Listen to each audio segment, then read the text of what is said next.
Sen noshudliging tufayli 20 yil zindonda o'tirdi. Ashta hojangchisi men ekanligimni yaxshi bilarding. Men aybim yo'q. Ayb yo'q degan miyamni bo'lmag'ur narsalar bilan zaharlagan kim? Bekordan tongdan shomgacha mashq qildimmi? Kim meni taqdirimni butkul o'zgartirib yubordi? Bu menga nisbatan nomardlik edi. Ammo men bir narsani tushunib yetdim. Bu dunyoda hech kimga ishonmaslik kerak. Hatto sen ixlos qo'ygan qahramon. Senga qilgan muomalamdan juda afsusdaman. Ishon. Ko'rdingmi? Meni hurmat qila boshlading. Chunki men endi xavfliman.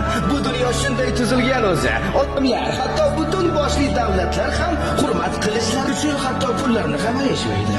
Bir muddat shaharliklar joniga aro kirib kelding. Ularga yoqib qolding. Ammo odamlar bundanda yoqtiradigan narsa bor. Ular qahramon mag'lubiyatga uchrashini tomosha qilib zavqlanishadi. O'lding, ketding. Odamlar ko'z o'ngida hammasi tugaydi. Ular seni yomon ko'rib qolishadi. Senga shu kerakmi?